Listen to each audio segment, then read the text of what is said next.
Assalamualaikum warahmatullahi wabarakatuh. Puji dan syukur sama-sama kita harapkan kehadiran Allah Subhanahu wa Ta'ala, yang mana berkat dan rahmat-Nya lah kita dapat berkumpul pada pagi hari ini. Salawat beriring salam sama kita kirimkan kepada Nabi besar kita, Nabi Muhammad Sallallahu Alaihi Wasallam, dengan ucapan Allahumma salli ala Sayyidina Muhammad wa ala Sayyidina Muhammad. Yang saya hormati Bapak Kepala SMA Negeri 1 Merangin beserta wakil-wakilnya. Yang saya hormati Bapak Ibu Majelis Guru.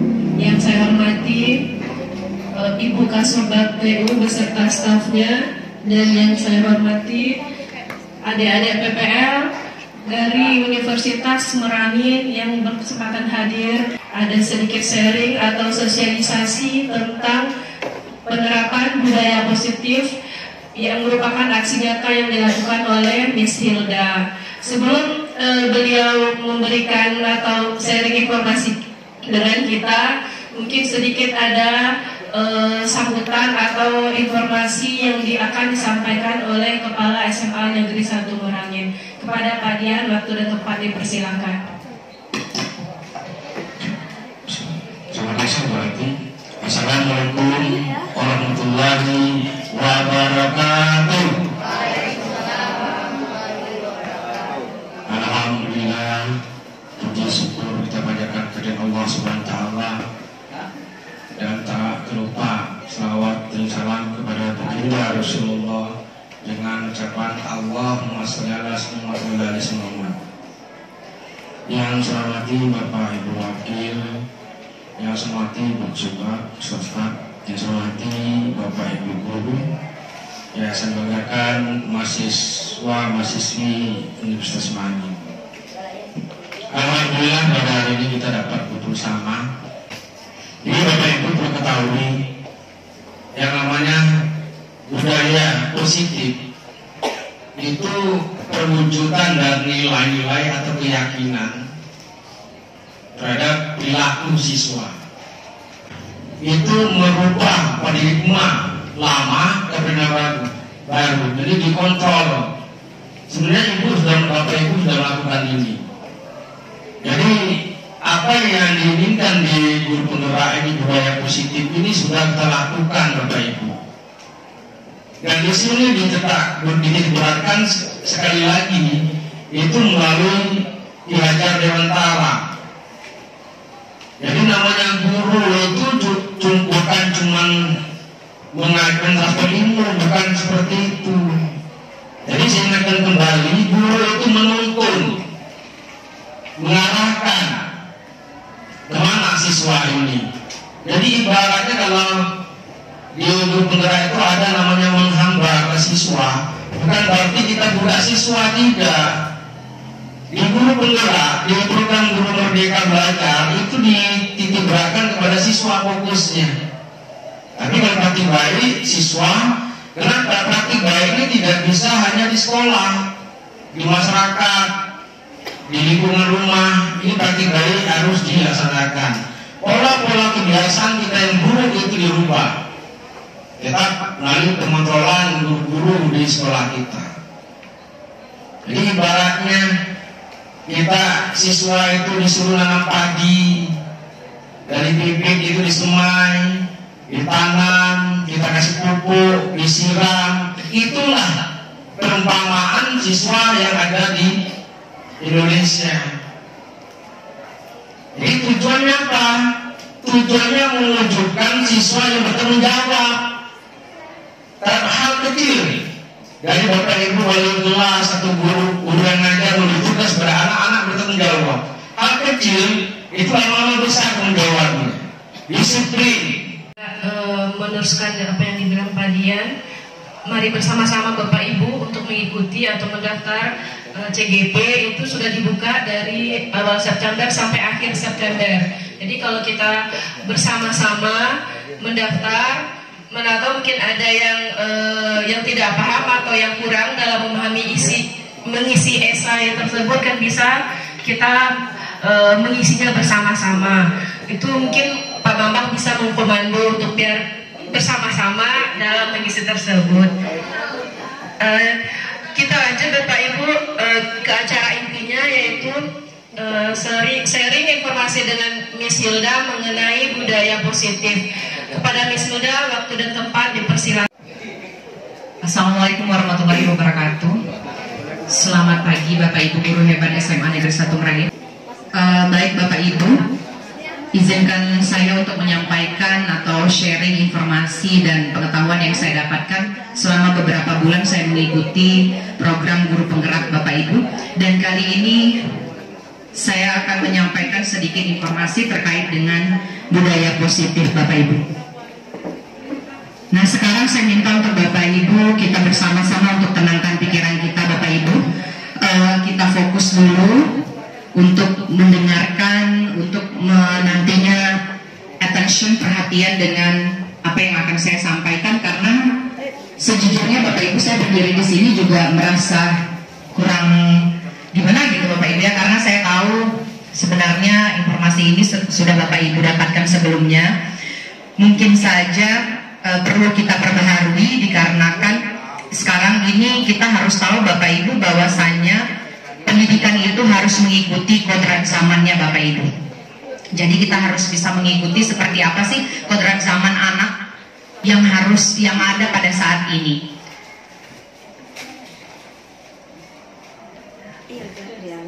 Baik Bapak Ibu, untuk pertama ini kita akan coba berefleksi dengan beberapa pertanyaan yang sudah saya sediakan Bapak Ibu. Untuk pertanyaan yang pertama, apa arjen dari menciptakan suasana positif di lingkungan kita? Jadi Bapak Ibu nggak perlu jawab, Bapak Ibu hanya perlu untuk menjawab di dalam diri Bapak Ibu saja. Apakah penting menciptakan suasana positif di lingkungan kita? Kemudian pertanyaan yang kedua, bagaimana kita sebagai pendidik dapat menciptakan suasana positif di lingkungan kita selama ini? Jadi kira-kira apakah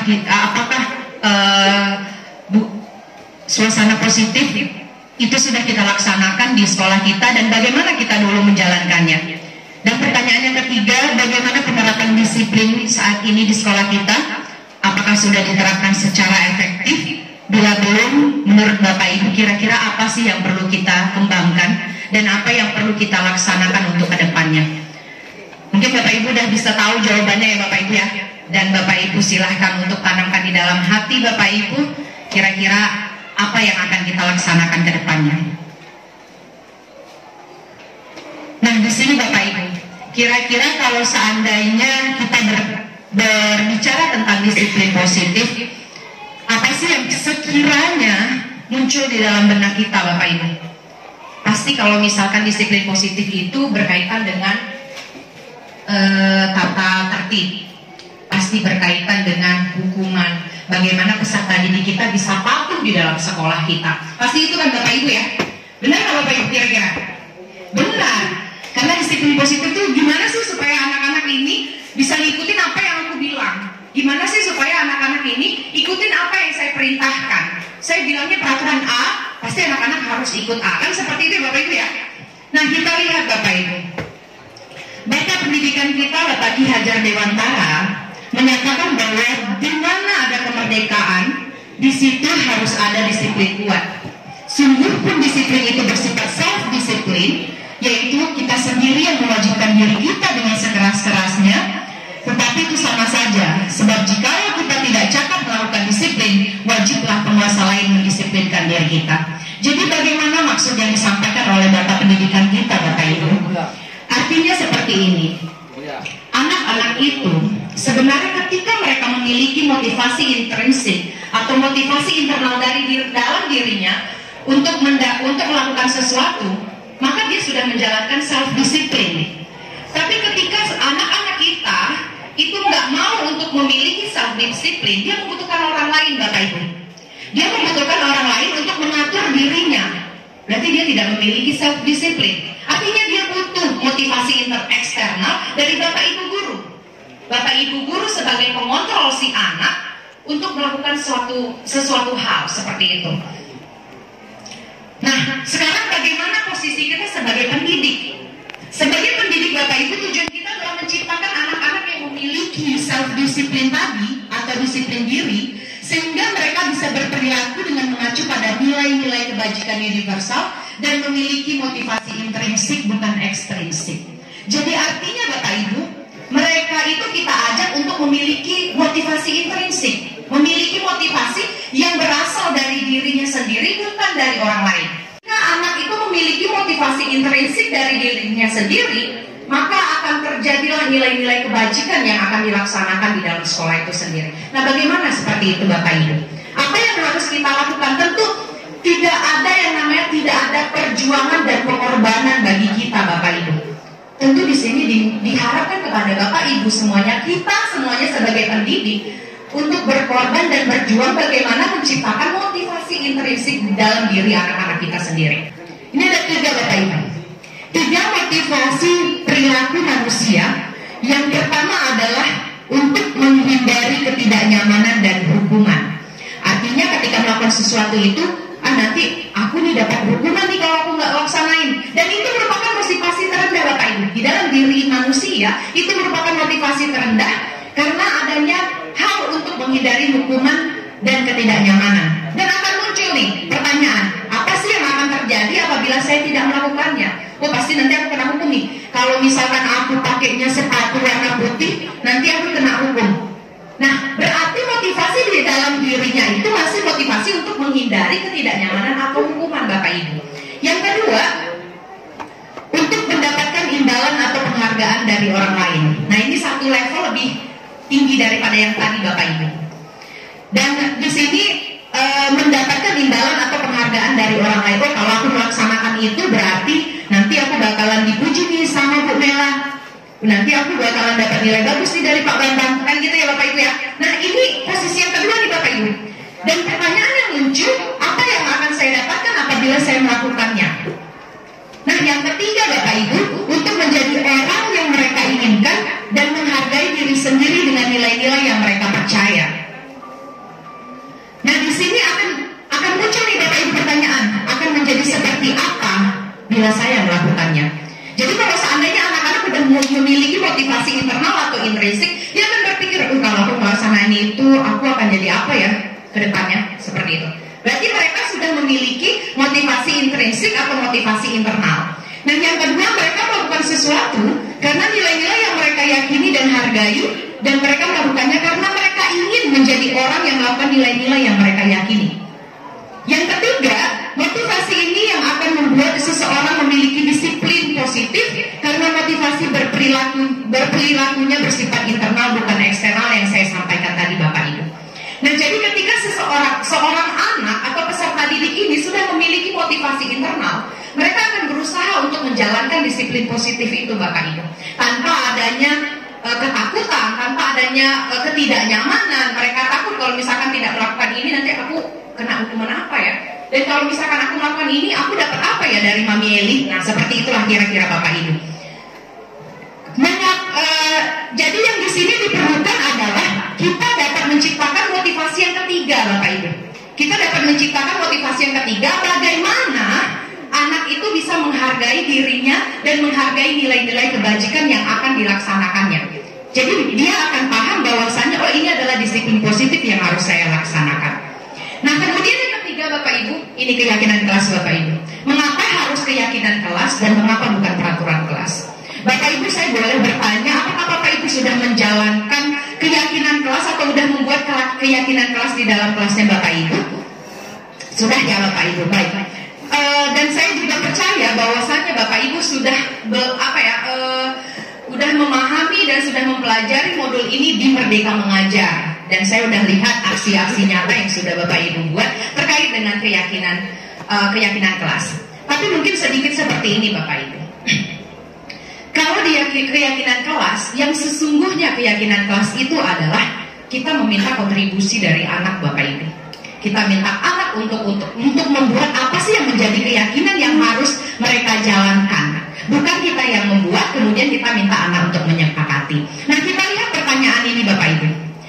Pertanyaan yang pertama, mengapa kita memiliki peraturan tentang penggunaan helm pada saat mengendarai kendaraan roda 2 atau motor? Kira-kira untuk apa Bapak Ibu?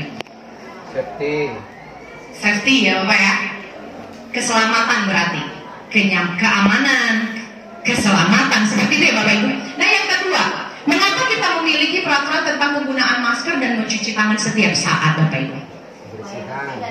Supaya bersih dari bakteri, berarti terkait dengan kesehatan. Betul ya Mia? Oke, baik, kita akan lihat. Kemungkinan jawaban itu akan muncul untuk kesehatan dan keselamatan.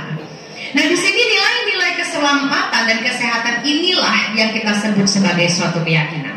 Artinya anak-anak itu tahu Bapak Ibu, kalau misalkan saya nggak belajar, berarti saya tidak akan mendapatkan ilmu di dalam diri saya, dan saya nggak bisa untuk kedepannya saya mesti ngapain gitu. Itu suatu keyakinan Bapak Ibu. Nah di sini disampaikan oleh Gosen, suatu keyakinan akan lebih memotivasi seseorang dari dalam atau memotivasi secara intrinsik. Makanya kita bilang keyakinan kelas bukan peraturan kelas Bapak Ibu. Nah misalnya gimana sih sebenarnya kita membuat peraturan kelas itu? Mari sama-sama kita lihat Bapak Ibu. Nah pembentukan keyakinan kelas, yang pertama keyakinan kelas itu bersifat lebih abstrak daripada peraturan yang lebih rinci dan konkret. Yang kedua, keyakinan kelas berupa pernyataan-pernyataan universal. Yang ketiga, pernyataan keyakinan kelas senantiasa dibuat dalam bentuk positif.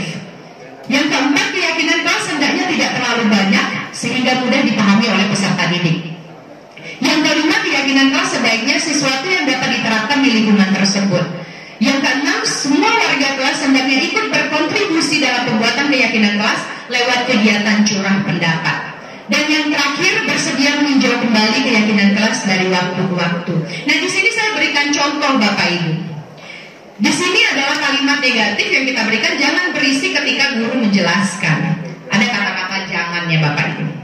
Di dalam keyakinan kelas kita bisa mengganti dengan tenang dan perhatikan guru menjelaskan. Jadi artinya nilai apa? Nilai kebajikan apa yang akan kita terapkan di dalam kelas? Nilai kebajikan dalam menghargai. Nah di sini Bapak Ibu yang perlu kita tekankan, peraturan kelas itu semua warga kelas hendaknya ikut berkontribusi. Artinya kita minta peserta didik kita untuk membuat apa sih yang harus kita terapkan di dalam kelas. Kita minta pendapat mereka. Setelah kita minta, kita boleh identifikasi, kita boleh klasifikasi nantinya mana yang sama, kita jadikan satu seperti itu Bapak Ibu. Kemudian setelah itu apa yang akan kita lakukan? Kita tempelkan di dinding kelas kita, atau dibuat gimana gitu, diminta sama anak-anak. Artinya mereka meyakini bahwasanya oh ini nilai kebajikan yang harus saya laksanakan di dalam kelas Bapak Ibu, seperti itu. Selanjutnya Bapak Ibu, nah yang keempat adalah kebutuhan dasar manusia. Ketika seorang peserta didik melakukan suatu perbuatan yang bertentangan dengan nilai-nilai kebajikan atau melanggar peraturan, hal itu sebenarnya dikarenakan mereka gagal memenuhi kebutuhan dasar mereka. Artinya Bapak Ibu, kita sebagai guru, kita harus tahu kebutuhan dasar peserta didik kita itu seperti apa. Mengapa sih pagi-pagi dia gak semangat? Mungkin kebutuhan dalam bertahan hidupnya belum tercukupi. Karena ada 5 yang menjadi kebutuhan dasar manusia Bapak Ibu menurut Dr. William Glasser. Yang pertama adalah kebutuhan untuk bertahan hidup. Artinya kita semua wajib untuk tahu kebutuhan-kebutuhan apa yang sebenarnya belum tercukupi oleh peserta didik kita di dalam kelas. Yang pertama itu adalah kebutuhan untuk bertahan hidup atau survival. Kebutuhan hidup di sini biasanya terkait dengan makanan, kesehatan. Bapak Ibu itu masuk ke dalam kebutuhan pertama. Jadi kalau misalkan anak-anak pagi-pagi dia merengut atau misalnya dia tidak semangat, boleh kita tanya Bapak Ibu, udah makan belum? Kalau seandainya dia belum makan, berarti kebutuhan yang pertama itu belum dipenuhi. Kemudian yang kedua ada cinta dan kasih sayang atau love and belonging. Artinya di sini Bapak Ibu ada rasa diterima. Kalau belum makan tapi kasih duit, kasih jajan nggak apa, kalau 5.000 masih bisa Pak. Tapi kalau dikali 200 gimana itu ya? Oke baik, nanti kita akan coba kita bahas ya Bu. Boleh saya akan bantu jawab nanti Bu. Siap. Nah jadi begini Bapak Ibu, yang untuk merasa diterima itu ada anak yang misalnya dia introvert, dia sering sendiri. Ketika belajar dia biasanya di pojokan, atau misalnya dia apa ya Bapak Ibu ya, melakukan sesuatu hal yang kadang kita bikin marah gitu ya Bapak Ibu. Nah di sini dia tuh pengen ada rasa kasih sayang, dia pengen cari perhatian terus supaya apa? Supaya guru itu merasa bahwa dia ada gitu. Nah ini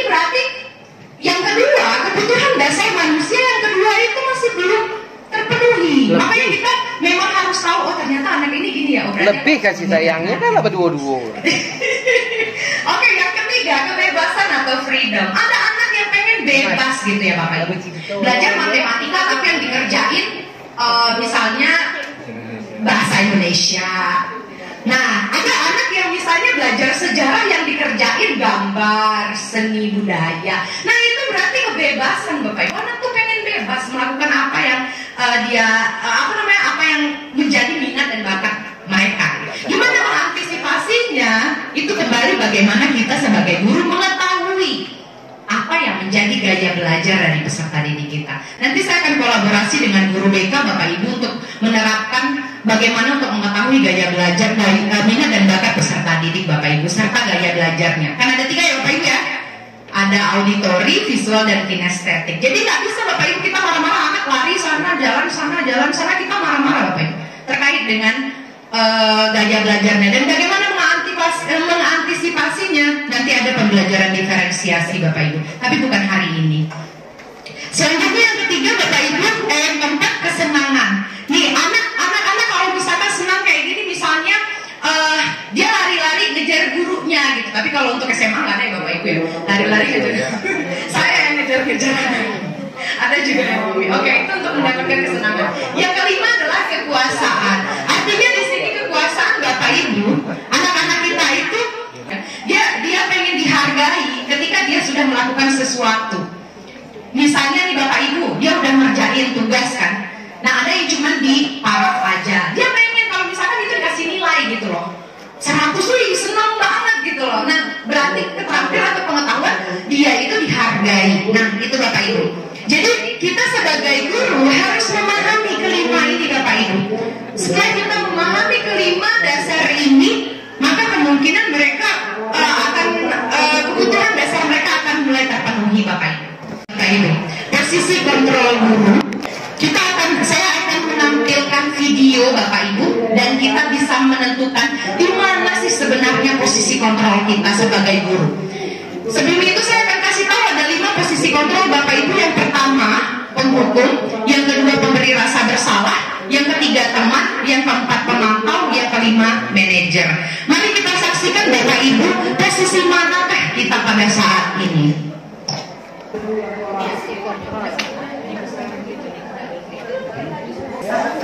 Ibu dari Bapak Guru yang Benar nggak Bapak Ibu?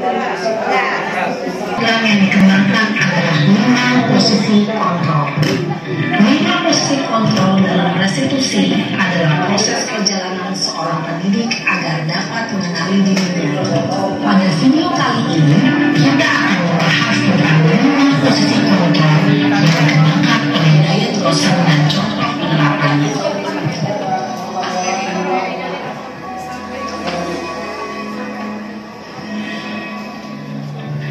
Posisi kontrol itu adalah 1. Posisi penghukum, 2. Posisi pembuat merasa bersalah, 3. Posisi teman, 4. Posisi pemantau atau monitor, dan 5. Posisi manajer. Untuk lebih memahami kelima posisi tersebut, mari kita saksikan kasus Naden yang terlambat hadir 20 dan melihat bagaimana kelima posisi kontrol dalam menghadapi masalah tersebut.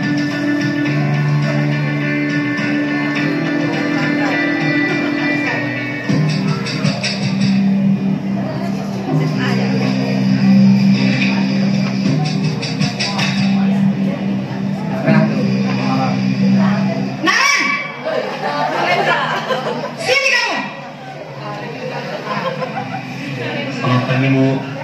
Selalu terlambat. Kamu deh pasti terlambat. Maaf Bu, saya. Apa? Apa coba? Alasan kamu apa lagi? Kapan sih kamu tidak terlambat? Malas sekali ya kamu jadi anak. Saya. Dasar pemalas. Gak kapok sih kamu. Sudah berapa kali terlambat? Maya tuh. Sana. Kamu keliling lapangan basket 2 kali. Kenapa saya harus keliling lapangan basket Bu? Kenapa? Kamu melawan ibu? Berani-beraninya jawab sudah terlambat, masih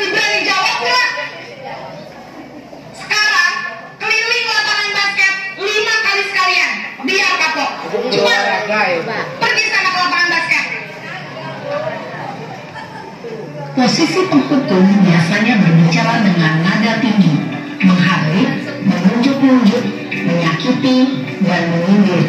Hukuman bisa berupa fisik maupun psikis. Ibu dan bapak guru hebat, dampak yang terjadi pada murid ketika guru berada pada posisi penghukum adalah murid cenderung akan memberontak, bahkan menyimpan dendam.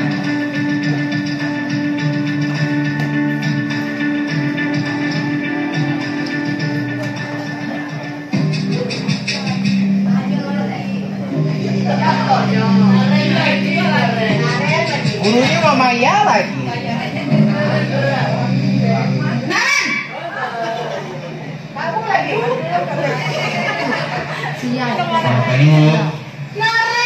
Naren, kamu kenapa terlambat lagi, nak? Ya Tuhan, Naren. Kamu senang ya bikin ibu susah ya? Kalau kamu terlambat lagi, nanti ibu yang ditegur bapak kepala sekolah, nak. Disangka ibu tidak bisa juga kamu. Salah tuh. Gimana ini? Maaf Bu. Gusti Naren, kamu suka ya kalau ibu ditegur bapak kepala sekolah? Mariati dah tuh bekan. Sekarang ibu harus tulis apa ini di buku absen? Ini kamu sudah sering terlambat loh. Ibu harus apa coba? Maaf Bu. Maaf sekali. Ya sudah, lain kali jangan bikin ibu susah lagi ya nak ya. Ibu tidak akan kuat lagi kalau kamu begini terus. Bisa jadi. Yang kuat bilang. Kelas sekolah. Sana cepat kelas. Maaf ya Bu. Maaf sekali. Sayang. Posisi pembuat rasa bersalah berbicara dengan nada tenang, cenderung lembut. Namun kata-kata yang diutarakan membuat murid merasa menjadi orang yang gagal, memandang buruk dirinya sendiri, merasa tidak berharga, dan tidak sanggup membahagiakan orang lain. Ketika guru mengambil posisi pembuat rasa bersalah, murid akan menganggap dirinya yang bersalah dan ia akan menyimpan emosi negatif tersebut di dalam dirinya.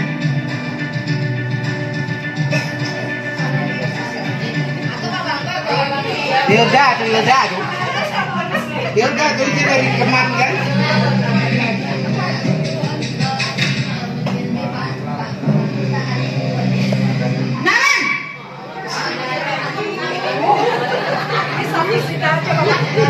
Apa ini Bu? Wah, sudah jam berapa ini nak? Nah kan Hilda tuh. Iya sayang. Iya Bu. Halo guys. Ibu saya udah membangunkan saya Bu. Kamu malah menyalahkan ibu kamu. Kamu. Dari anak-anak Dedek tuh. kencang. Kok terlambat sih? Iya Bu. Saya memang terlambat bangun tadi. Jadi biarpun saya lari kencang, tetap nggak kekejar Bu. Ya sudah sana. Nanti lain kali larinya lebih kencang lagi ya. Biar gak terlambat lagi. Bikin salam ibu. Demi ibu. Bisa kan? Bisa lah Bu. Ya sudah sana masuk kelas. Ibu beresin urusan absen kamu. Kamu ini ada-ada saja. Dalam posisi tenang, guru berbicara dengan nada suara ramah, akrab, cenderung bersenda gurau untuk menjaga suasana tetap santai.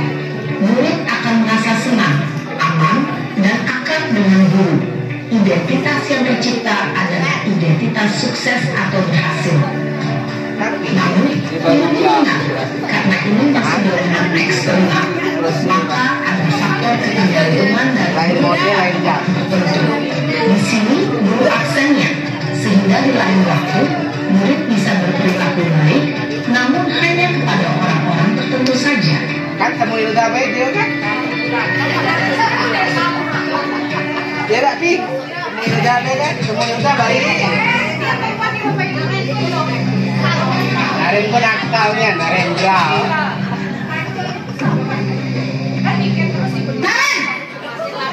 Aduh. Selamat pagi Bu. Naren, apa peraturan sekolah kita tentang jam berapa kita harus masuk sekolah, nak? Kita harus di sekolah jam 7 Bu. Iya betul, sekarang sudah jam 7.20. Naren sudah tahu konsekuensinya jika terlambat hadir? Paham Bu, saya harus tinggal kelas pas jam istirahat selama 20 menit. Iya benar, konsekuensinya demikian. Jadi nanti jam 9.30 pas istirahat, kamu harus tinggal di kelas, kerjakan tugas tambahan untuk ketertinggalan kamu, ya? Baik Bu. Posisi pemantau mengandalkan penghitungan atau data untuk mengontrol murid. Guru mengarahkan murid berdasarkan peraturan dan konsekuensi. Seorang pemantau menunjukkan bahasa tubuh dan ekspresi wajah yang datar dan cenderung formal. Nampak kursi manajernya. Wah, ya, manajernya.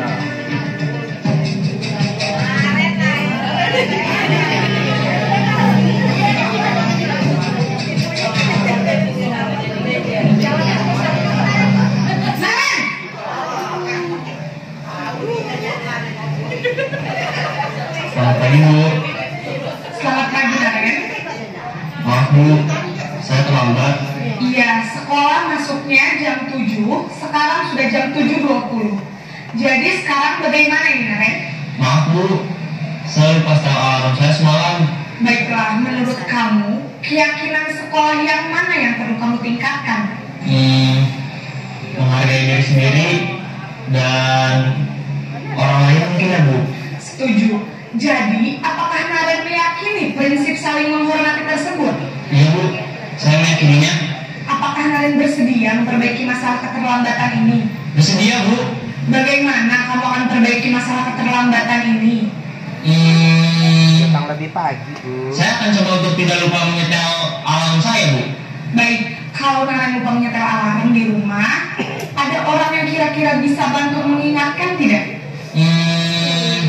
Ada Bu, kakak saya, Kak Emma. Ada lagi Erna. selain Kak Emma? Selain Kak Emma, ada ibu saya. Baik, jadi Ibu yang Budi, mengingatkan Naren adalah Kak Emma dan ibu kamu ya? Kira-kira akan mulai start alarm kapan nih Naren? Setelah pulang sekolah, akan segera saya lakukan. Baik, jadi Naren akan setel alarm untuk bangun besok pagi dan akan diingatkan oleh kakak dan ibunda Naren ya. Ada lagi yang mungkin perlu dilakukan Naren agar tidak terlambat bangun lagi? Tidak ada Bu. Baik Naren, terima kasih untuk kerjasama kamu. Sekarang kamu perlu kembali ke kelas untuk belajar. Baik Bu, terima kasih. Posisi manajer adalah posisi kontrol yang disarankan untuk memimpin murid memiliki sikap disiplin yang positif, yaitu murid yang mandiri, bertanggung jawab, dan dapat memecahkan masalah. Tujuan dari posisi ini adalah agar murid dapat berefleksi atas tindakannya. Guru akan dengan tulus memberikan pertanyaan-pertanyaan bermakna, sehingga membuat murid dapat belajar dari kesalahannya dan mencari sebuah solusi untuk menyelesaikannya. Ibu dan Bapak guru hebat, setelah mengamati adegan kelima posisi kontrol tadi, kira-kira posisi mana yang paling ideal? Posisi mana yang dapat menunjang motivasi intrinsik murid? Ya, tentu posisi manajer. Posisi ini memang posisi ideal yang ingin dituju setiap pendidik. Pada posisi inilah, guru dapat menerapkan disiplin positif yang berpihak pada murid dan memerdekakan murid. Perjalanan untuk sampai pada posisi seorang manajer. Namun, tujuan kita pasti, yaitu menciptakan murid-murid yang mandiri, merdeka, dan bertanggung jawab. Semoga penggambaran 5 posisi kontrol yang telah diperlihatkan ini dapat menjadi ajang refleksi bagi kita semua, agar dapat terus mengasah dan menerapkan disiplin positif yang memerdekakan murid. Mari terus berlatih dan bersemangat. Selamat menerapkan. Salam dan bahagia Ibu dan Bapak guru hebat. Oke Bapak Ibu. Nah, kira-kira dari 5 posisi kontrol tadi Bapak Ibu udah terbayang kita posisinya di mana ya Bapak Ibu ya? Sebagai penghukumkah, sebagai pemberi rasa bersalahkah, sebagai temankah, pemantau atau manajer. Nah, tentu perjalanan tidak mudah untuk mencapai ke posisi manajer, Bapak Ibu. Tadi saya sampaikan bahwasanya hukuman itu tidak akan menciptakan motivasi intrinsik di dalam diri peserta didik kita. Tidak akan mau peserta didik kita untuk menjalankan nilai-nilai kebajikan atau disiplin positif apabila kita memberikan hukuman. Begitu ya Bapak Ibu ya. Nah, artinya ketika kita memberikan hukuman, tadi disampaikan dia hanya bersifat sementara, jangka pendek. Dan dia akan melakukan itu ketika belajar dengan guru itu, atau ketika guru itu yang menegur. Tapi ketika guru lain, dia nggak mau gitu loh. Dan dia memiliki motivasi yang kalau aku nggak melaksanakannya nanti gimana ya, seperti itu. Nah, yang terakhir tadi Bapak Ibu adalah posisi manajer, di mana kita tidak memberikan hukuman kepada peserta didik kita, tapi kita menanyakan keyakinan Bapak Ibu. Keyakinan apa yang sudah kita lakukan dan keyakinan apa yang belum kita terapkan di dalam kelas, di dalam sekolah. Nah, Bapak Ibu bisa bertanya ketika Bapak Ibu sudah memiliki keyakinan kelas, Bapak Ibu bisa bertanya kepada peserta didik kita, misalkan terlambat, apa keyakinan kelas yang sekiranya sudah kita sepakati bersama dan masih belum kamu terapkan. Nah, ketika yang kelima tadi posisi manajer Bapak Ibu, terjadilah yang dinamakan dengan segitiga restitusi. Nah, ini Bapak Ibu, posisi segitiga restitusi, mungkin Bapak Ibu bisa lihat di PMN, ada di sana dikatakan segitiga restitusi, dan mungkin Bapak Ibu masih bingung yang dikatakan segitiga restitusi itu seperti apa. Segitiga restitusi itu memiliki 3 tahapan Bapak Ibu, dan kita perlu ngapain ketika anak mempunyai masalah. Kita harus ngapain dengan peserta didik kita? Bukan langsung kita serahkan ke BK, bukan langsung kita serahkan kepada mohon maaf ya Bapak Ibu, kepada wali kelas. Ketika di dalam kelas kita mengajar, kemudian anak ini memiliki masalah dengan kita, disitulah perlunya posisi kita sebagai manajer Bapak Ibu. Kita tidak langsung melemparkan kepada wali kelasnya, kita tidak langsung melemparkan kepada BK, tapi kita menyelesaikan dulu Bapak Ibu. Itu adalah posisi kita. Kita yang memiliki posisi, kita yang memiliki manajerialnya, kita yang memiliki kekuasaan di dalam kelas itu. Anak itu bermasalah, kita dulu yang menyelesaikan Bapak Ibu. Nah, di sini diperlukanlah segitiga restitusi yang seperti apa? Mungkin Bapak Ibu bertanya, restitusi itu apa sih, Miss Hilda, gitu ya Bapak Ibu ya? Yang dikatakan dengan restitusi adalah upaya dari seseorang untuk mencari solusi terbaik sehingga muncullah nanti motivasi intrinsik dari seseorang itu. Nah, di sini Bapak Ibu yang menjadi segitiga restitusi yang pertama adalah menstabilkan identitas. Artinya di sini kita bisa bilang ke anak-anak, kamu tadi ngapain? Misalnya dia jawab, kemudian nanti kita akan bilang, baik, di sini kita akan sama-sama mencari apa yang menjadi solusi dari masalah ini. Kita akan menyelesaikan secara bersama-sama. Kita stabilkan dulu identitasnya. Kita menstabilkan identitas, kita tanyain anaknya, kita cari, kita nggak nyalahin dia, tapi kita mencari solusi bersama Bapak Ibu. Yang kedua, validasi tindakan salah. Nah, kadang mungkin di sini kita langsung bilang, kamu ini salah, gini. Nah, seperti itu ya Bapak Ibu. Tapi di sini kita perlu bisa bilang, ada banyak contohnya ya Bapak Ibu. Nih, kita bisa bilang, kamu pasti punya alasan. Kenapa sih kamu tadi nggak pakai ikat pinggang? Kenapa sih kamu malas-malasan di kelas seperti itu? Nanti dia akan jawab Bapak Ibu. Nah, kemudian yang ketiga adalah menanyakan keyakinan. Karena Bapak Ibu sudah membuat keyakinan kelas di dalam kelasnya Bapak Ibu, ini akan mudah sekali untuk menjalankannya. Bapak Ibu tinggal tanya, apa yang menjadi keyakinan kelas kita? Apa yang belum kamu terapkan? Dan kira-kira apa yang akan kita perbuat untuk menyelesaikan masalah ini? Nah, ketika segitiga restitusi ini sudah dapat kita jalankan Bapak Ibu dengan tidak memberikan hukuman sesuai dengan keyakinan yang sudah kita bilang atau beritahu kepada peserta didik kita, maka akan muncul motivasi intrinsik Bapak Ibu, dan ini jangkanya panjang. Karakter anak itu akan memiliki jangka panjang, dan dia nggak akan takut dengan satu guru saja, tapi dia akan meyakini bahwasanya ketika aku tidak melaksanakan ini berarti aku akan menjadi orang yang seperti apa, gitu Bapak Ibu. Jadi ketiga itu diharapkan untuk kita ketahui bersama, sama seperti 5 posisi kontrol tadi, memenuhi kemudian kebutuhan dasar manusia, dan yang terakhir tadi Bapak Ibu, kita menciptakan motivasi intrinsik di dalam diri peserta didik kita. Nah, ketika kita sudah bisa menjalankannya Bapak Ibu, dan nantinya akan menciptakan karakter yang memiliki jangka panjang ke depannya. Dan tentunya Bapak Ibu, saya sampaikan kembali, tidak akan mudah untuk itu Bapak Ibu. Pasti butuh perjuangan dan pengorbanan untuk menciptakan peserta didik yang mandiri tadi, yang memiliki karakter dengan profil pelajar Pancasila. Nah di sini kan karena kita sharing, Bapak Ibu boleh sharingnya sedikit Bu Ati. Mungkin ada yang mau bertanya dan mungkin bisa nanti saya jawabkan sesuai dengan apa yang sudah saya dapatkan dalam program Guru Penggerak ini Bapak Ibu. Iya Bu Harmo. Baik, terima kasih. Nah jadi ada keyakinan kelas dan kesepakatan kelas. Yes, betul. Kesepakatan itu yang akan menjadi keyakinan yang kita yakini Bu. Kayak tadi, kalau misalkan kenapa sih kita memiliki peraturan untuk memakai helm untuk keselamatan. Nah, mengapa sih kita harus belajar supaya kita siap nantinya untuk keluar, kita udah siap untuk hidup, bukan siap untuk mendapatkan nilai seperti itu Bu.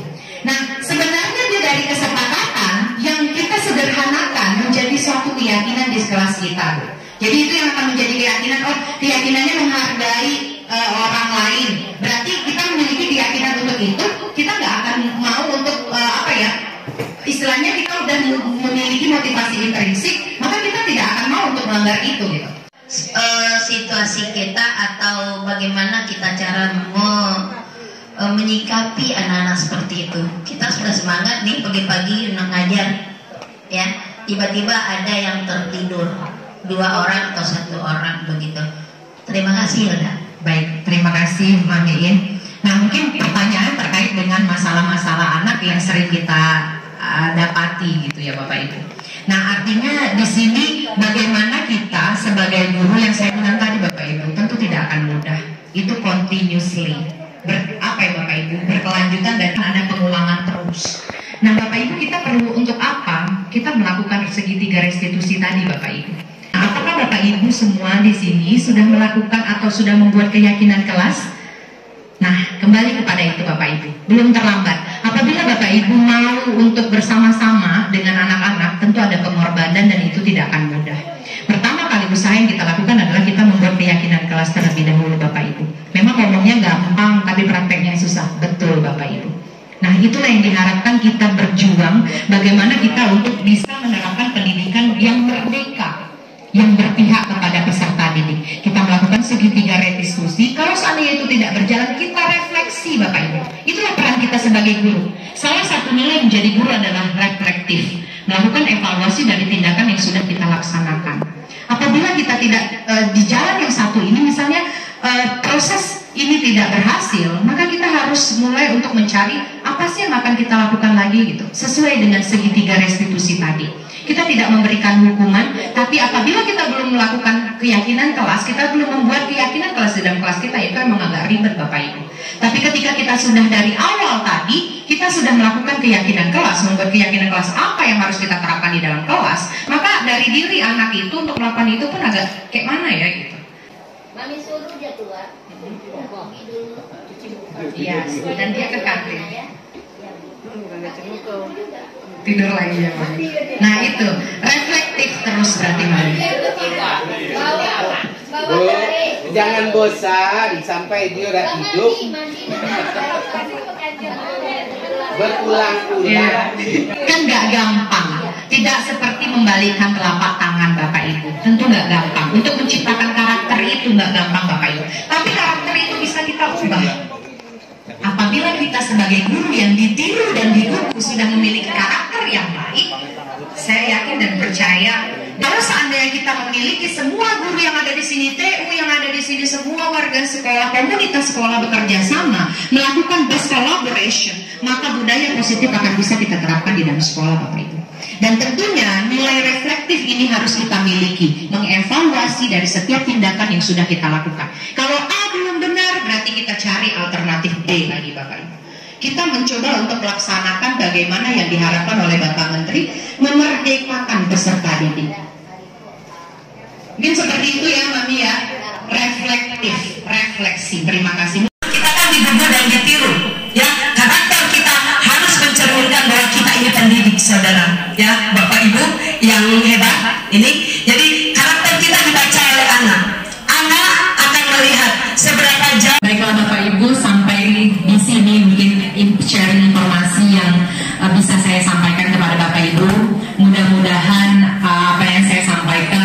bisa sama-sama kita terapkan, kita masukkan ke dalam hati kita terapkan di dalam kelas kita, sehingga peserta didik kita akan menjadi peserta didik yang memiliki karakter dengan jangka panjang, karakter yang baik, dan juga kita berusaha untuk merubah karakter kita yang tadinya kita di posisi penghukum, kita berubah bagaimana caranya menjadi posisi manajer dengan mengikuti segitiga restitusi tadi Bapak Ibu, sehingga kita bisa menjadi guru yang didambakan oleh peserta didik kita.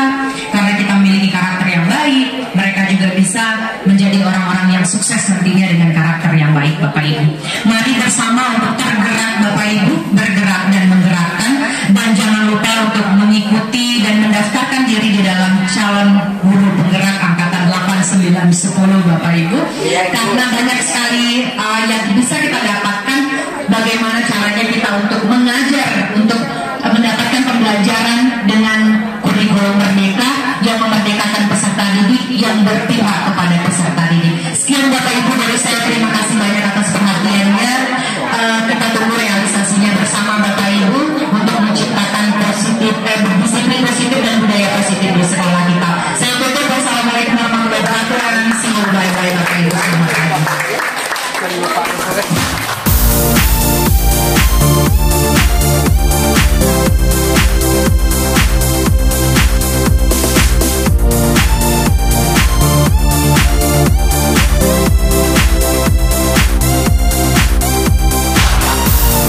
Budaya positif apa yang sudah diterapkan oleh Miss Hilda? Membuat keyakinan kelas.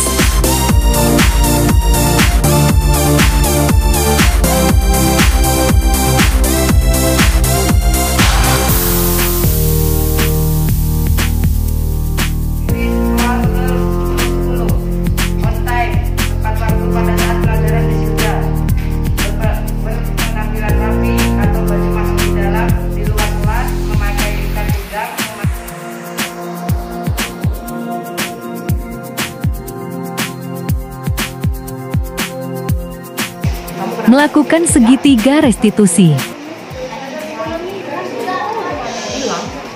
Terus tidak dapat kira-kira menurut kamu salah atau enggak? Salah, karena kalau misalkan pada pikiran sebenarnya bukan cari yang salah, karena boleh lagi, tapi masih bukan dari jam sekolah ya. Nah, keyakinan kelas kita di dosennya kemarin kita udah buat teman-teman kelas maka tugasnya apa? Jadi berarti pakai keyakinan ya kan. Besok mau diulangi lagi. Kira-kira harus ngapain? Besok harus kayak mana? Pakai kecil lah. Ya, oke. Besok kita dulu pakai kecil. Ya. Thank you. Tahu nggak kenapa Miss Hilda minta kalian untuk tinggal di kelas nggak ikut istirahat? Apa masalahnya? Maksudnya panjang. Tahu kan ya? Nah, sekarang coba Miss Hilda itu nggak menyalahkan kalian semua.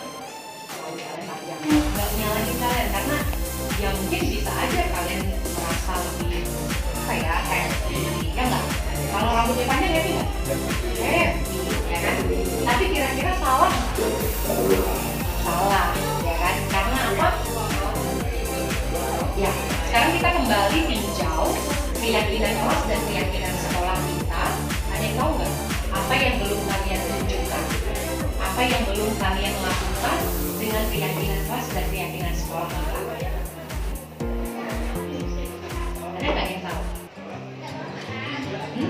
Keyakinan sekolah kita, keyakinan kelas kita terkait dengan kedisiplinan, kira-kira apa?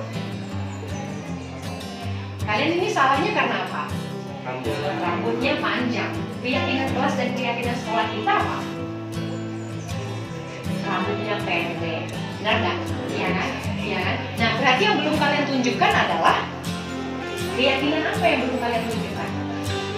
Kedisiplinan, betul sekali. Karena rambutnya ya masih panjang, harusnya pendek, ya kan? Jadi kita mau cari solusi untuk penyelesaian masalah ini. Kira-kira kita harus ngapain?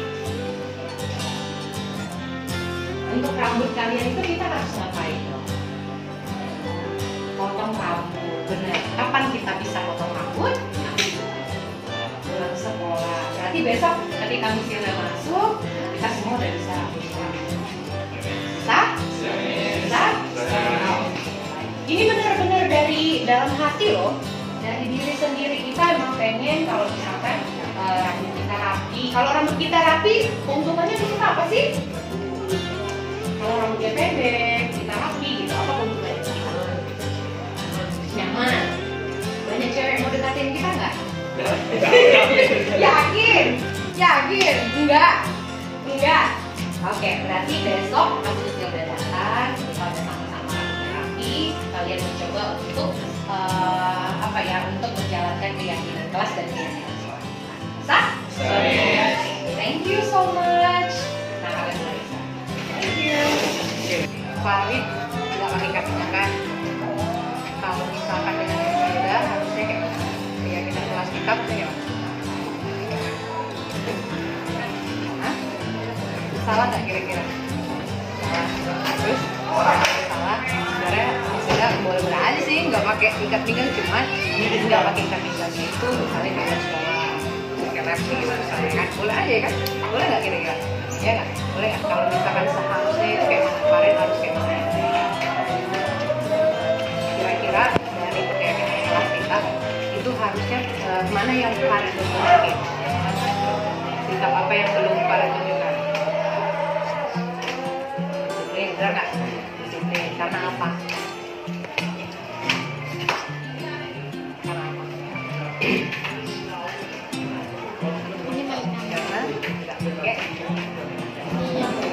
Nggak pakai? Enggak. Terus harusnya seperti apa? Ya, kalau misalkan keyakinan kelas kita itu harus kayak mana? Harus disiplin, harus rapi bajunya, ya enggak? Bajunya enggak? Terus harus pakai ikat pinggang tidak? Nah, besok harus pakai ikat pinggang atau nggak mau pakai ikat pinggang lagi? Iya. Jadi, ya, oke. Menumbuhkan budaya disiplin dengan mengecek kerapian seragam sekolah.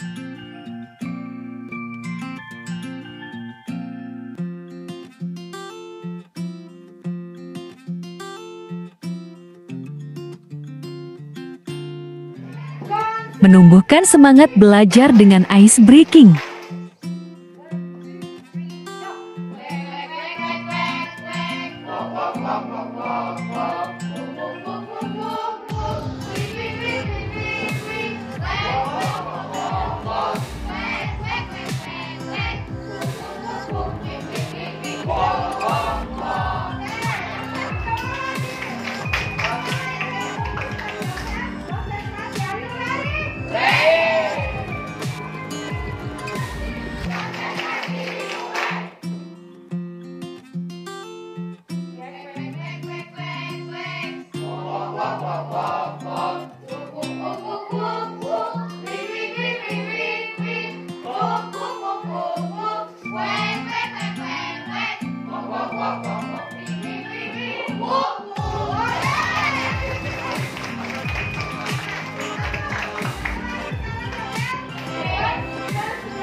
Konsentrasi.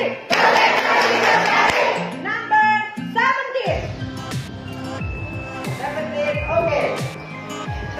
Two. Yes. Six. Yes. 11. 11, okay. 4. 4, yes. 2, yes. 30. 30. Oh, 30, sorry, 30. 30, yeah.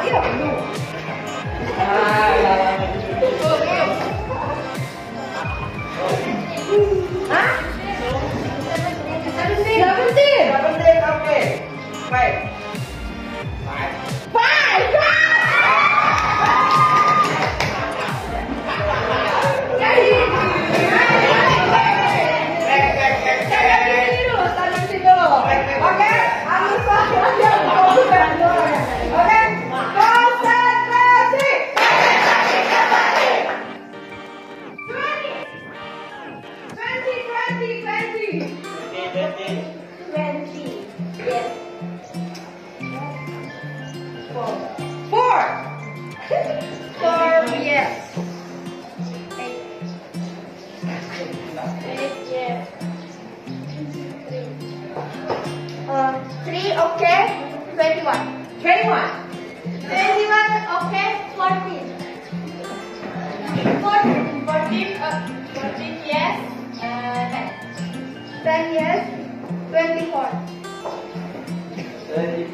Memberikan kebebasan peserta didik untuk belajar dengan gaya belajarnya.